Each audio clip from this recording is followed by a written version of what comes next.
আসসালামু আলাইকুম, সবাই কেমন আছেন? রামাদান মোবারক।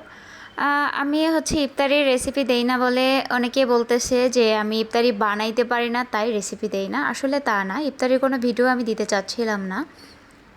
তারপরে বাধ্যগত এই যে দিয়ে ফেললাম। আজকে 18ই রোজা। তো ভাবলাম ইফতারি যা বানাচ্ছি তাই রেসিপিটা দিই। আমরা প্রথম রোজা থেকে এই পর্যন্ত ভাজা পোড়া যেটাই খেয়েছি সেটাই বাসায় তৈরি করছি। এছাড়া বিভিন্ন ইফতারি আমি বাসায় তৈরি করছি। ফ্রুটস এগুলোই শুধু বাইরে কিনতে হয়েছে। এই যে প্রথমে আমি পেঁয়াজু ভাজতেছি, এটা হচ্ছে কারেন্টের চুলায়, ওভেনে। দুই চুলাতেই দিয়েছি যাতে তাড়াতাড়ি হয়। এদিকে পেঁয়াজু এদিকে আমি প্রথমে ডিমের চপ ভাজলাম। ডিমের চপগুলো একটু বড় বড়ই করছি, কারণ আমরা মা ছেলেই খাবো। আর তারপরে রসুনের চপ ভাজলাম।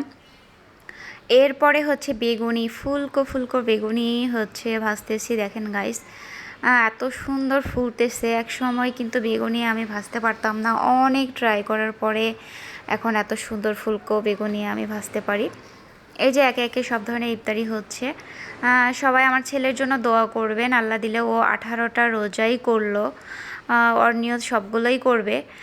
আমরা যারা রোজা করছি সম্ভবত প্রথমের দিকে শুক্রবার শুক্রবার সপ্তাহে 2 দিন করে করার চেষ্টা করছি, এভাবে প্রত্যেকটা করছি। কিন্তু আমার ছেলে, ওর লাইফে এটা আমার একটু একটু ব্যতিক্রম, যে সবগুলোই ও করতেছে ফার্স্ট টিপেই।